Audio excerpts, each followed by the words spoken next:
kasama. Sa bahay, sa eskwela, sa opisina. The best, itong kabarkada. Spirit FM. Tatlong dekada samahan. Spirit FM ang #1. Dito ay the best ang maririnig mo. Kasama ang pamilya at ang best friends mo. Paboritong tugtugin na pinapakinggan. Ang witty na balaging sinasabayan. Spirit FM, gusto ko yan. Hindi ka na, di mo kami sabayan. Sarap kasama. Sa bahay, sa eskwela, sa opisina. The best, itong kabarkadang Spirit FM.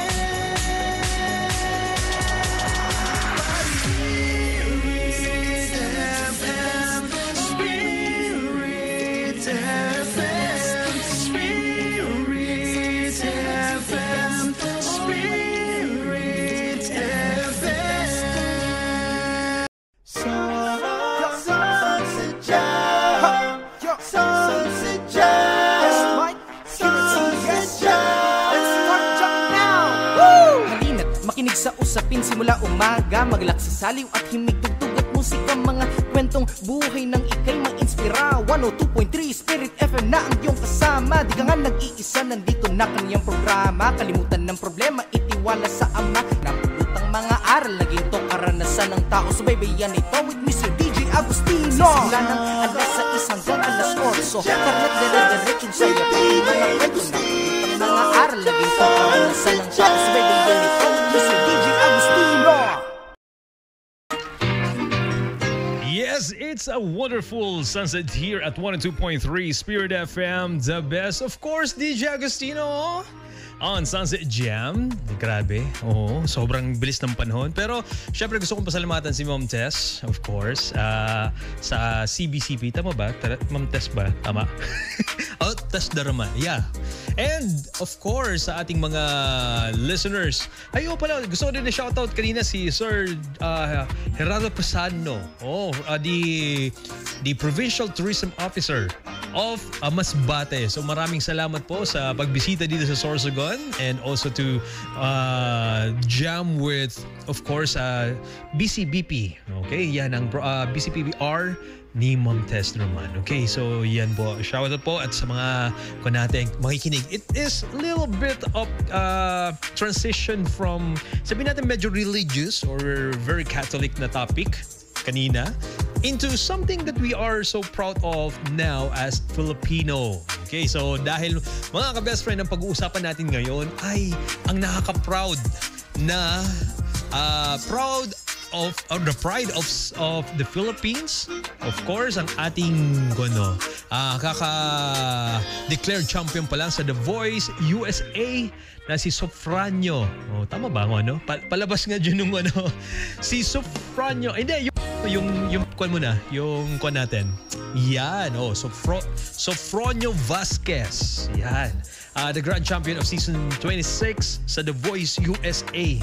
Alam niyo mga ka-best friend, kaya gusto ko sanang pag-usapan o maging topic tong ngayong gabi because grabe, halos lahat ng performance niya dun sa The Voice ay medyo naging emotional ako. Oh, hindi ko akalain that lahat ng aking senses with all the goosebumps and everything ay grabe. Oh, parang feel mo talaga that you are part of the triumph and success ng ating kababayan na si Sofranio Vasquez sa kanyang journey sa The Voice Season 26. At yan ang pag-uusapan natin. Alam mo, makikichika lang tayo. Konting showbiz, pero of course, I'm going to emphasize on the learnings that I have realized sa kanyang personality, sa kanyang stories. Lalo na yung story niya, sobrang nakaka-humble.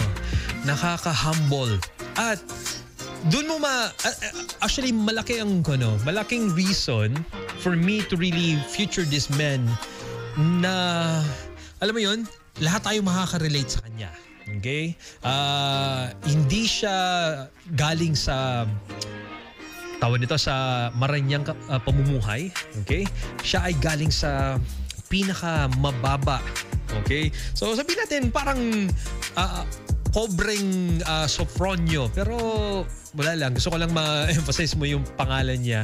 Kasi sabi daw ni, I don't know, si Pure Energy, Gary Valenciano, sabi niya may 5 na daw yung different voices. Merong bass, alto, tapos merong tenor, may soprano, at sofronio. Grabe, oo. So sobrang powerful sa mga kabest friend nating napanood na o napanood ng ang journey ni Sofronio. Grabe, oo. I-feel na natin that we are part of the success as a Filipino, and for those it represents also nung mga kababayan nating nagsimula sa mabababa. Okay? Alam mo yung talagang nasa bottom of the society. Sabi nga ni Sofronio, lumaki daw siya na walang maayos na bahay at grabe ang kanya. Grabe ang pinagdaanan sa buhay. Halos nga, kaya nga dun sa interview ni Karen Davila na nagkon siya. Tawag dito sa tusok-tusok sila o sa street food. Mahilig si Sofronio sa street food dahil yun daw ang kinamulatan niyang to go na pagkain. Imagine that, I mean, alam mo yun, legit talaga nanggaling siya sa mababa. Okay, galing sa baba. At ngayon, nabigyan siya ng chance. Okay, so, ang gagawin natin, I have 5 characteristics of Sofronio na bakit naging champion siya ng season 26 ng The Voice USA. Okay, so yan po. But bago niyan, of course, I would like also to greet everyone. Happy Feet Señor Santo Niño. Fiesta na ngayon sa Kabidaan. Okay, so sa mga taga-Kabidaan po, grabe, kanina may festive procession pa. And it feels like it feels like na nakikisabay tayo sa festival ng Cebu na, ay nako, kung nababalikan ko yung experience dun sa Cebu, ang unang impression ko, buti na lang, before pa nagkaroon ng street presentation, nandun na ako nagbiyahe na ako early morning papuntang airport. Kasi may nag-advise daw sa akin, pag once na piyesta ng Santo Niño, Señor Santo Niño, ay nako, expect mo na that the road will be closed, dense people, at grabe, as in grabe talaga. With of course the tourism support ng Cebu, not only just for the city but also as the whole, not only just the province but the whole Visayas celebration. Kaya yan, ganyan kalaki ang Pit Señor Santo Niño. And of course that is giving the honor to our Santo Niño, tawag nito, yung Santo Niño devotion natin. Okay, so yan po. Siyempre, we would like also to ask for the prayer of Santo Niño for us to have an abundance, the mercy, and also the love of young Jesus Christ or the baby Jesus Christ. Kaya yun din. Gusto ko din relate that I would like also to thank you for last week's alam mo yun, yung mga commercial break ng aking anak na si Samuyani. Ngayon to, biglang pumasok sa isip ko na, grabe, iba talaga. Pag bata kasi, alam mo yung i-share ko lang konting reflection lang about paano ba natin i-handle yung tantrum, yung distraction, alam mo yun, yung ginagawan ako ng microphone ni Baby Samuyani. You know what, mga ka-best friend, ang daming reflection sa akin, but for me, it's very important na alam ko, hindi, ngayon, syempre, actually, pinatulog ko muna yung anak ko bago pumunta dito. Kasi, yun na syempre, kahit gustong-gusto ko siyang isama dito, but of course, meron ding elimination. Maghapon kasi kaming nag-aasikaso, nagpagupit, naglaba, so on and so forth. Sinasabay ko ang baby ko sa household. And of course, that's a very important practice dahil and household chores, if you let your children do the chores, that you are also preparing them for the better future. Yun nga, karamihan nga sa mga tawag dito, mga nade-depress or sabihin natin nagkakaroon ng problema ng mga anak ay hindi nabigyan ng chance to have the shared responsibility sa mga anak. Anyways, medyo napapahaba ng ating but then and again, would like to thank sa mga nakijam at naging nakyutan sa ating pangyayari last week with Samyani. And that's also, I would like also to dedicate that for the Pete Señor Santo Niño celebration per se. Okay? So, yan po mga ka-best friend. We will now turn back to our Pride of the Philippines.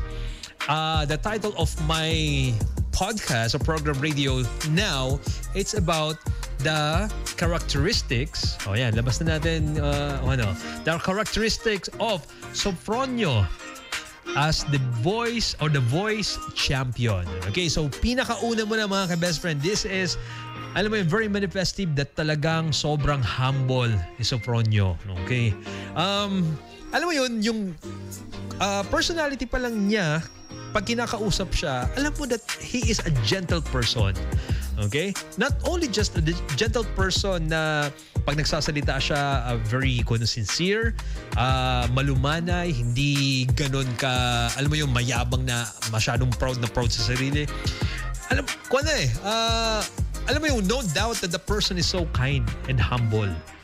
And doon mo malalaman, pag nalaman mo yung backstories niya, malalaman mo saan galing yung pagiging humble niya, yung humility niya na even eto na yung tinatahak niya sa buhay, yung success and the fame and everything, most especially yung alam mo yun yung lahat ng spotlight nandun sa kanya.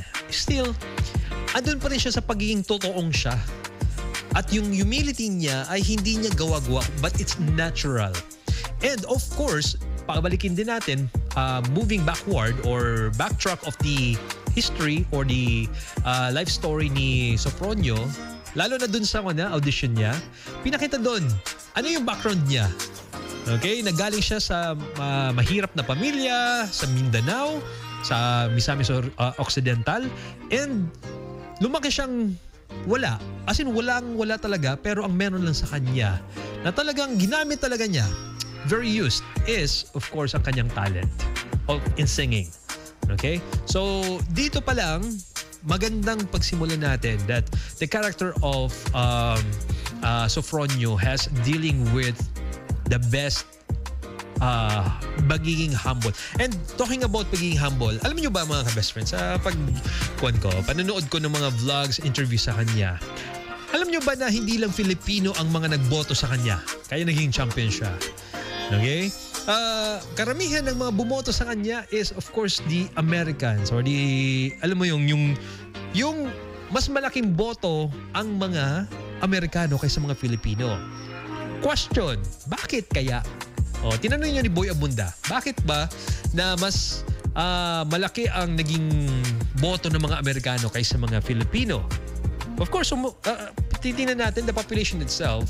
Siyempre, konti, minority ang Filipino and majority are Americans. But bakit nakuha yung boto ni Sofronio ng mga Amerikano? And for me, the reason for that is because of this. Ang pagiging humble and supportive kay Sofronio. Alam mo yung kahit sabihin natin grabe yung patriotism niya of being a Filipino, but still, sabi nga ni Sofronio, it represents not only just the race, but it is being open to the migration. Alam mo yun, yung suporta nga sa even ang mayor dun sa lugar nila ay grabing support sa kanya. That also represents ang pag-embrace ng mga immigrants and sa kanyang personality na deserving si Sofronio ng support ng mga Amerikano. So, grabe. Alam mo yun, yung nakaka-proud lang, hindi labanan ito ng mga races, but it is about representing the hardworking people ng mga immigrants, ng Filipino, and alam mo yun, yung sabihin natin yung mga may hirap sa buong community ng Amerika, na yun ang nagiging representation ni Sofronio. Grabe. So that's why sa atin din mga ka-best friend, being humble person, hindi naman ibig sabihin that you're going to be humble just for the sake na okay, sige na, ikaw na lang. Or ang pagiging humble natin, ay hindi ko accept yung compliment mo kasi humble ako. And hindi mo marinig yan kay tawag nito, kay Sofronio. Because for him, ang humility, ang pagiging humble, it's about accepting the positive compliment sa kanya. It's not about taking away, but it is accepting. And also, same way thing that accepting his own strength, yung kanyang power, yung kanyang talent, super talent, grabe, in-embrace niya. That's humility. It's not about, alam mo yun, yung denying yung mga compliments and everything, but it is about embracing. That's humility. That's being humble. And also to declare to the world that he comes from the low part of the society, and that's also humility.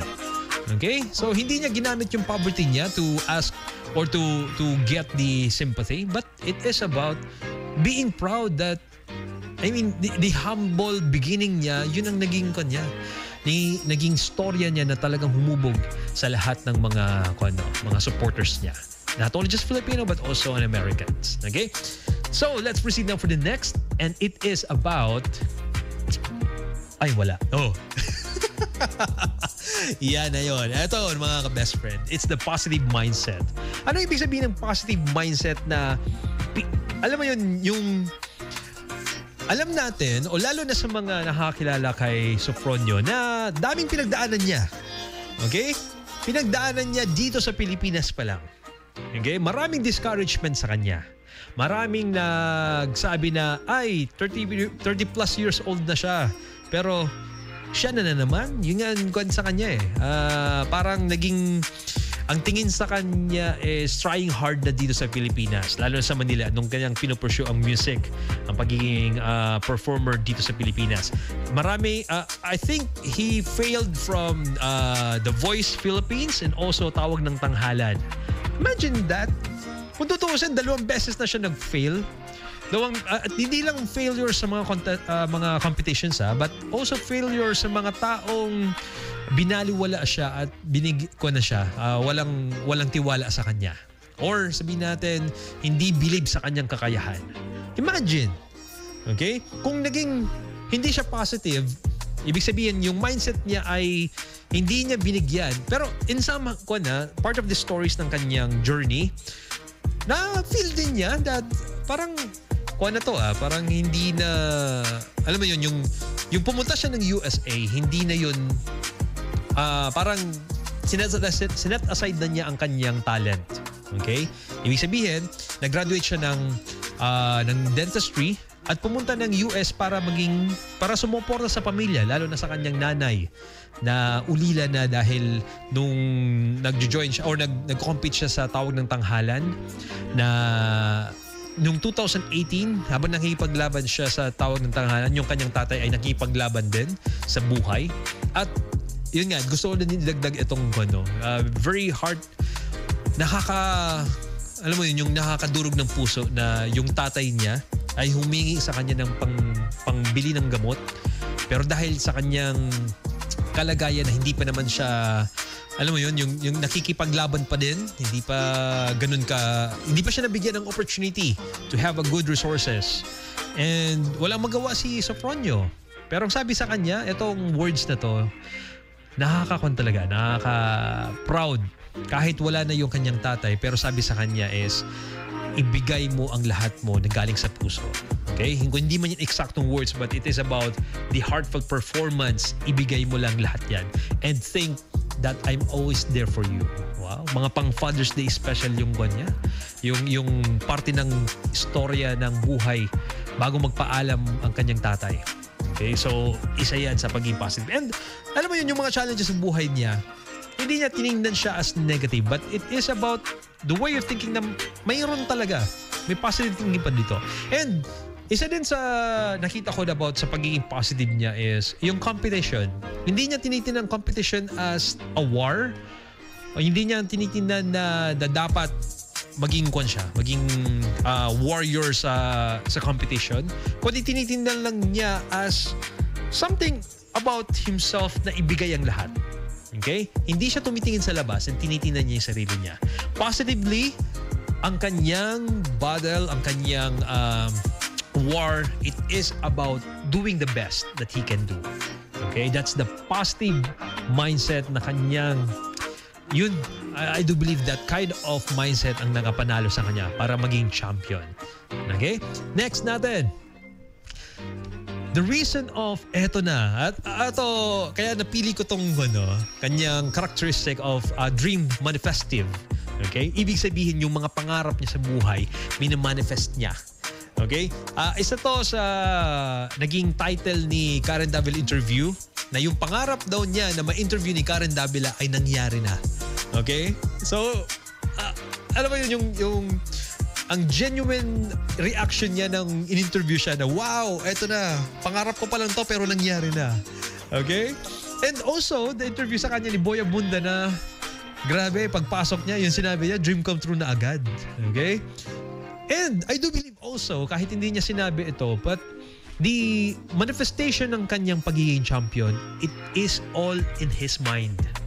Lahat yun. Actually, dun sa isang interview sa kanya, I mean, in introductory video, dun sa The Voice USA, ang pinaka naging preparation niya is, in-imagine na niya lahat ng mangyayari, visualize na niya kung paano siya magpa-perform, ano ang magiging emotions niya.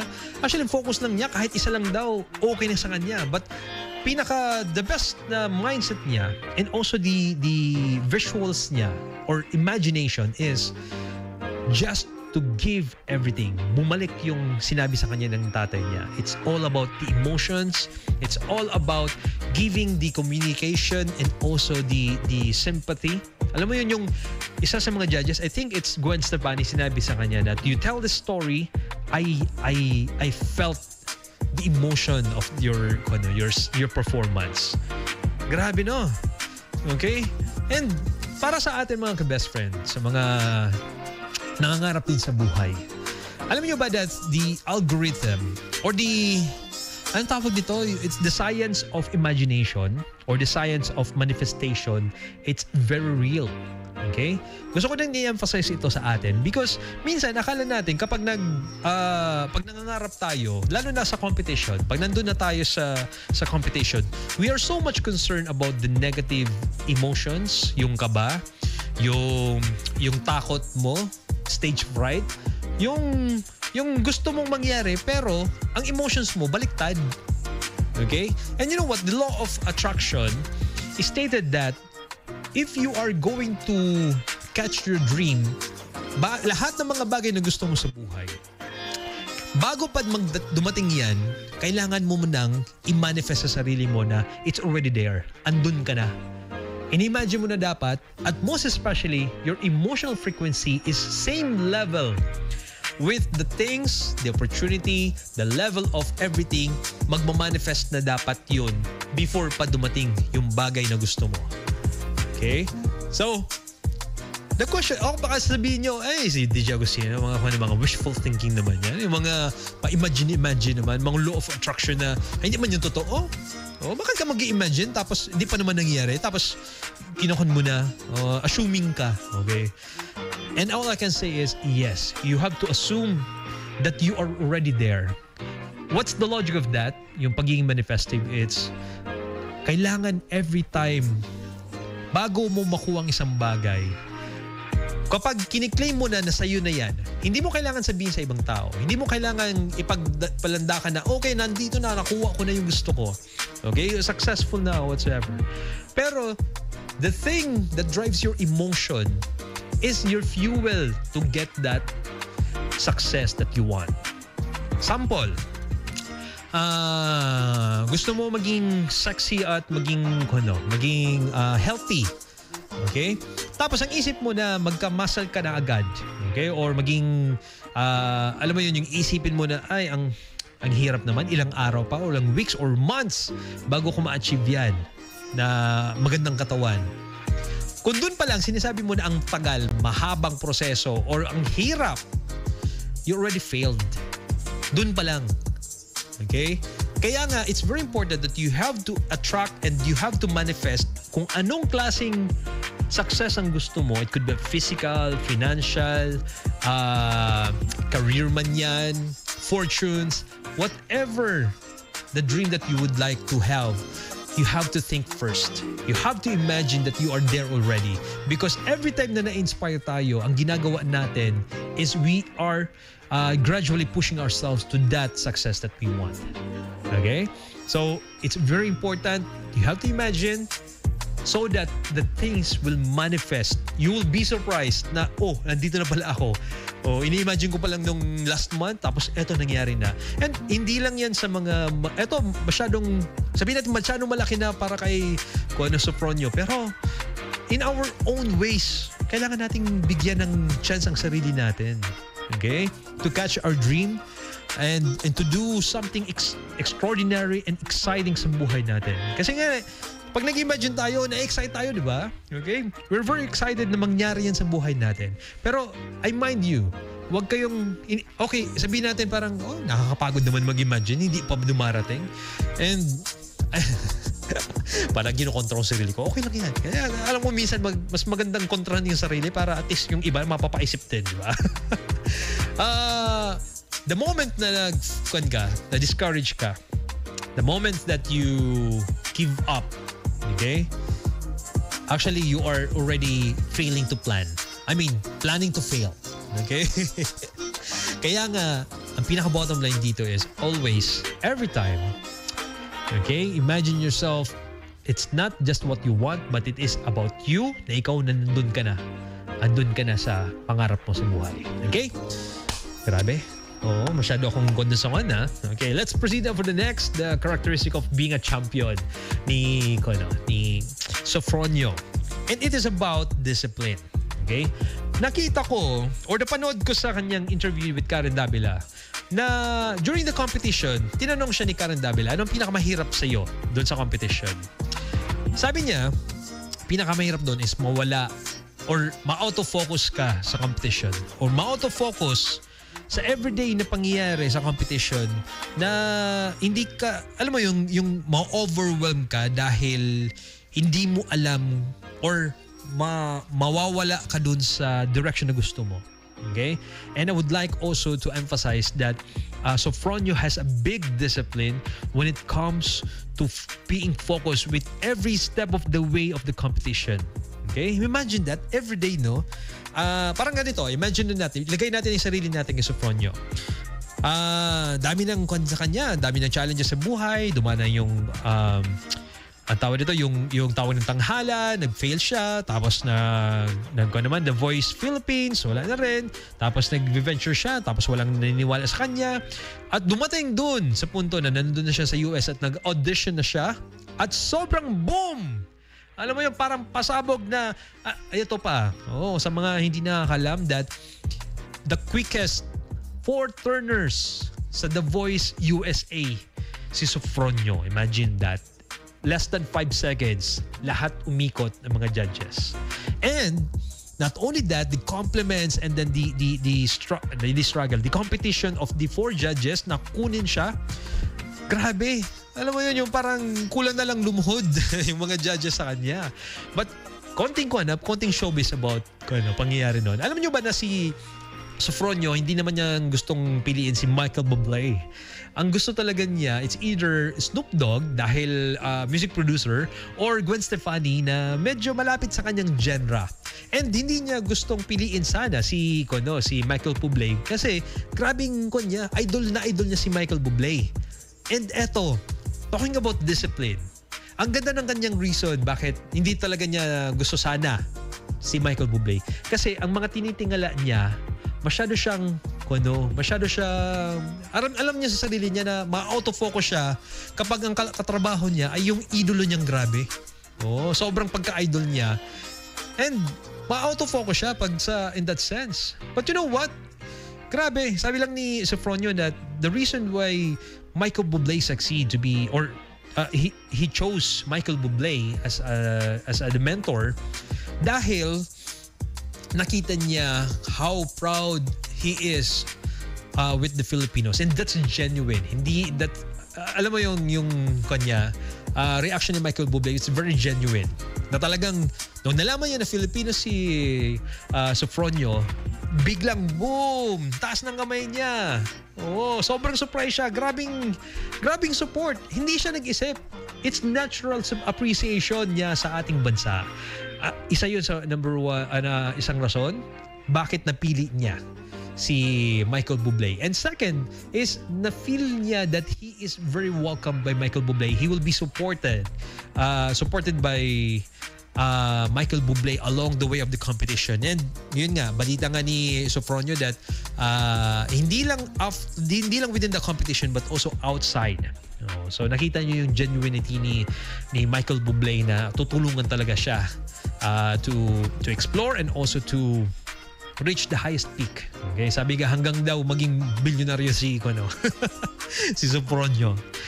Whatsoever. Anyway, so that's the discipline. You have to really focus. Sa atin naman, ano ba yung pinaka-the best na sabihin natin discipline to get or to reach our goal sa buhay? Okay? Hindi lang, etong, pag sinabi kasing disiplina, nakukon tayo na-freak out agad tayo na pag sinabing disiplina, palaging galit, palaging dapat stiff, ibig sabihin, kung tayo, iniisip na natin na mahirap yan. Hindi yan madali, yung discipline. And I would like also to emphasize that discipline, it's hard at first, okay? But later on, it will be easier. Okay? Why? Because ang program natin, kung hindi tayo disiplinado, it's not we will not be blamed for being undisciplined before. Why? Because that's the practice from the foundation. Ibig sabihin, sa bahay, yun ang sistema nyo. Okay? Kung sa bahay hindi ka pinapalinis or hindi ka binibigyan ng responsibilidad sa bahay nyo na tumulong sa bahay, sa pagluto, sa paglinis, or paglaba, whatsoever, and yun ang kwan mo, yun ang practice mo. So that's, kaya nasabi natin na mahirap magdisiplina. It's because it's not part of our system. Pero tingnan nyo yung mga pamilya na simula pa lang, hindi pa masyado naintindi magsalita, pero binibigyan agad ng household chores or ng responsibility.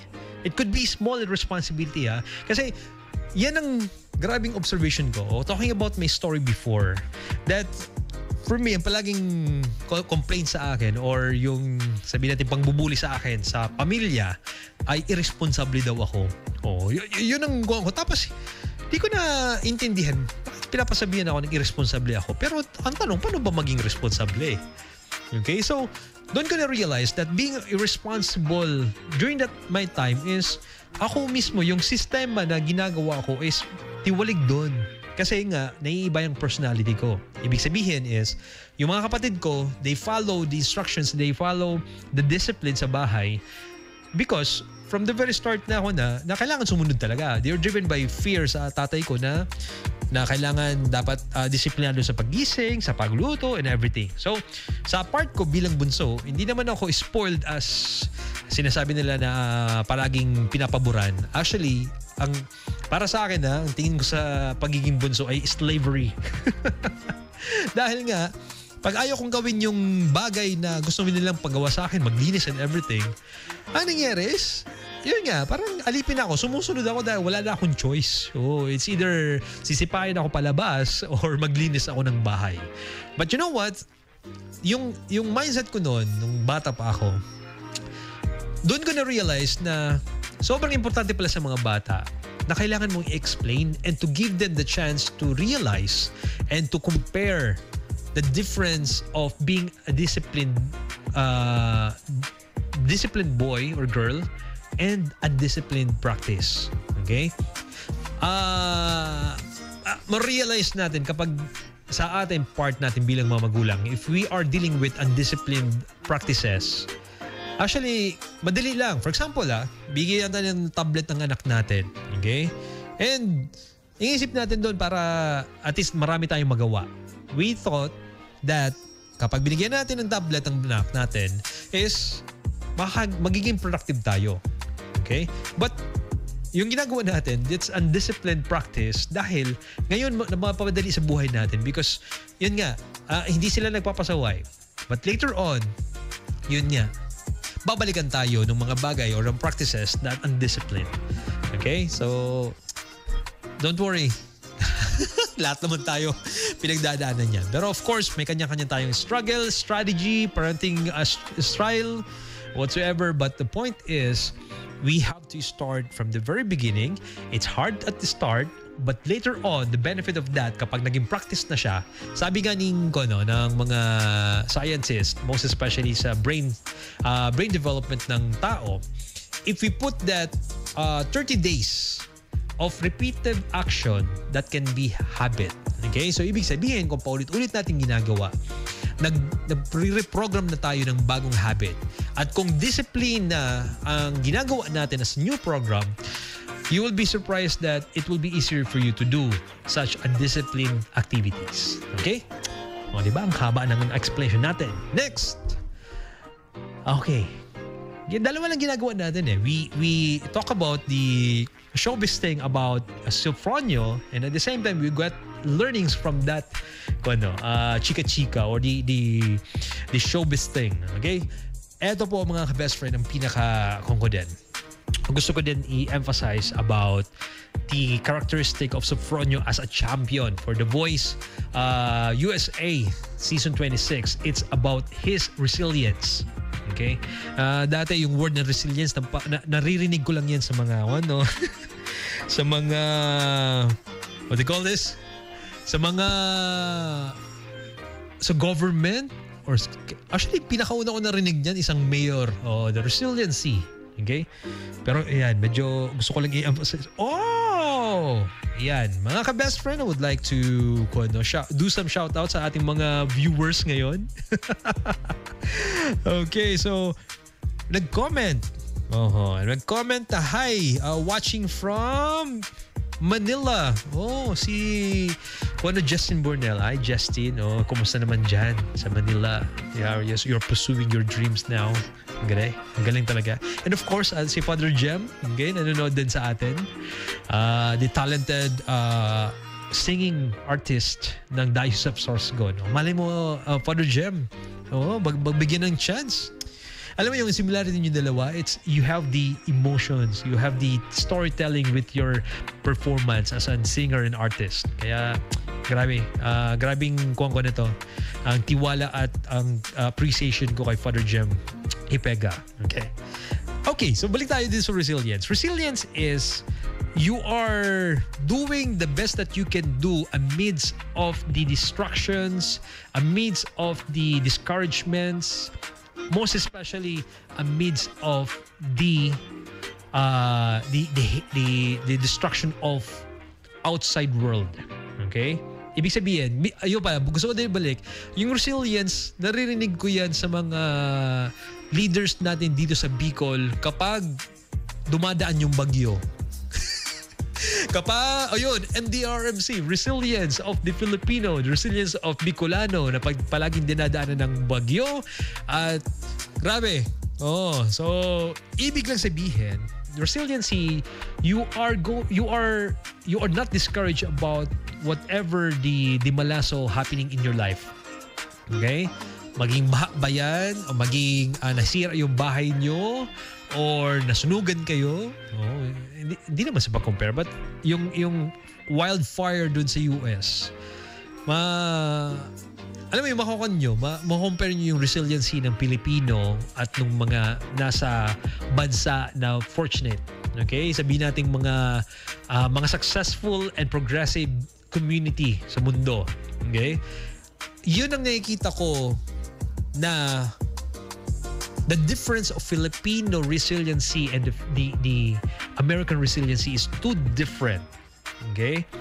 Ibig sabihin, kapag nasanay ka that you are facing different challenges sa buhay mo, hindi ka basta-basta nag-give up.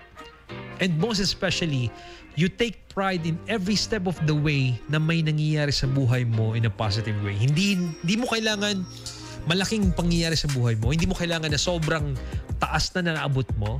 Pero yung pakonti-konti, okay? Yung, alam mo yung sinasabi na sa'yo ng sitwasyon na, mag-give up ka na. Walang-wala ka na. Nasunugan ka na. Sa sahig ka lang. Yung pintuan, wala. Alam mo, yung ganung mga pangyayari sa buhay, it's very important that you have the resilience to face everything. Okay? Hindi survival mindset, but it is striving. Ibig sabihin, tinitingnan mo yung posibilidad. You see the opportunity in every distraction that happened to your life. You are not focusing on the negative things, but you are focusing on the positive things sa buhay. Okay? So, sobrang ko natin yan. Kailangan nating iyakapin at sa buhay natin yung resiliency sa buhay sa buhay natin. In every way sa buhay natin na kailangan nating gumising. Kailangan natin din ibigyan ng malaking honor sa sarili natin that we are striving every time in a positive ways, in a positive emotions. And that is resiliency. Okay? So next natin, actually hindi ko kailangan ubusin ang buong isang oras to discuss things. And wala na ba? Last na yun. 5 na pala yun, June. Napitin ako Okay, anyway, so mga ka-best friend. Mga ka-best friend, etong buhay, etong success ni Sofronio, I am so inspired and so blessed to have this kind of opportunity to watch, to listen, to be amazed, to witness the transformation ng buhay niya. And most especially sa mga susunod na pangyayari sa buhay niya. Very exciting, and we are looking up to that kind of person that we believe or we know na hindi imposible na tayo din yan. Okay? Sobrang gusto ko din yan i-inject natin. It's not about siya yan. Siya lang yung success lang niya yan. Na siya lang yung swerte. Okay? But it is about also us. Tayo din ay ganyan. Tayo din ay may pinagdaanan na katulad niya. Okay? Pero ang pinakamalaking message sa atin mga ka-best friend is, whatever happens sa buhay natin, to be honest nga, every time na iniisip ko na pinaka-lowest ko nga na part of the life, or sabihin natin the bottom rock of your life, for me, it's a big opportunity. Why? Because at the bottom of your rock bottom of your life, ibig sabihin wala ka nang ibababa dyan. Andyan ka na sa pinakababa. Ibig sabihin walang ibang pupuntahan kundi aangat ka. Or dalawang option. It could be you stay down at the bottom, under the bottom whatsoever. You stay that dahil nag-give up ka na. Okay? Hindi mo na binigyan ng sarili mo ng chance na ang sarili mo na baka meron pa. May mga opportunity pa. Kasi yun ang nangyari kay kay Sofronio Tingnan nyo mo. Kung nagstay lang na dun siya sa rock bottom na walang opportunity sa kanya. Pumunta siya ng US, tapos nagtrabaho lang siya as OFW. Okay? And then nag-iisip na magpadala lang just to sustain his family. Kung yun lang ang naging mindset niya, na nagstay lang siya dun dahil sa katagalan ng panahon niya na wala na siya, I mean, daming discouragement sa kanya, sa tingin niyo ba, is madideclare siya as champion? The first Asian champion sa The Voice USA. Okay? Malaking kon yun. Malaking wake-up call sa atin mga ka-best friend. Okay? Last words of wisdom and words of encouragement sa lahat sa atin is, kapit lang mo. Kapit lang with the God-given gift that we have. Kapit lang with, sabihin natin, survival mode of our life. Minsan nakakaba. Hindi minsan. Most of the time nakakaba yung buhay natin na lalo na pag nakikita natin parang walang direksyon ang buhay natin. Lalo na pag hinaharap natin yung mga challenges sa buhay na sobrang walang-wala na talaga. Okay? Ilang thousand na lang ang laman ng buwan mo, ng bangko mo. Ilang na lang. Yung lifeline sa buhay mo ay, alam mo yun, lahat na nakaasa sa'yo. Breadwinner ka, tapos ikaw, wala kang maibigay sa pamilya mo. Grabe, nakaka-con yun, nakaka-burnout yun. Okay? Pero, balikin natin. Yung kapit lang sa buhay, there's always a chance for us. All of us has all the chances. Isipin natin na yung yung challenges sa buhay natin, it is a must. Dapat lang pagdaanan natin yan. And for us to see the reason why it is happening to us, yung sabi natin kadimalasuhan, or the things that we don't like, it is the opportunity for us to learn. Yun ang pinaka-the best na kailangan natin pag-isipan. Ano ang binibigay sa atin na learning? Bakit hindi binigay sa ating opportunity na to? Or bakit parang malas-malas ang nangyari sa atin? It is about the lesson. Because once we get the lesson, pinigyan natin yung lesson from our negative happenings, I do believe that is the reason for us that we deserve the second chance, the third chance, or the unlimited chances that will lead us to the success of our life. Okay? With that, mga ka-best friend, maraming salamat po sa mga pagkikinig. And, ay nako, mabilis ng oras. Eto na. Pero, wala lang. Feel ko lang talaga mag-con dito. I just feel the inspiration. I just feel something that I need to express to you. Okay? Kahit isa lang manood sa akin, 2, 3, okay lang. Okay, the important thing for me is I serve my purpose. Yun. Yan ang sinasabi ko sa sarili ko. Kapit lang. Ang importante, nag-enjoy ka sa magandang at positive contribution mo sa mundo. Okay? So with that, mga ka-best friend, maraming salamat. And of course, see you next week again with our Sunset Jam Saturday from 7 to 8 in the evening. And gusto ko din i-declare, mga ka-best friend, that I will be active now on social media for my new... Ay, nako. Wala lang. Fingers crossed, but I am just accepting the purpose that I have in life. Okay? So, next time ko na lang i-declare pag na-launch ko na ang aking newest online presence. Okay? So, mga ka-best friend, maraming salamat po. And this is DJ Agustino on Sunset Jam saying, be the best version of yourself so that you will attract the best things or the best person in your life. Have a nice evening and good night.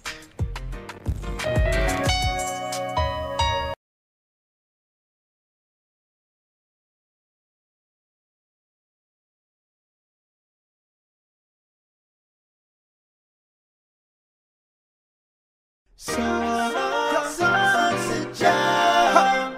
Sunset Jam. Sunset Jam. Let's start jumping now.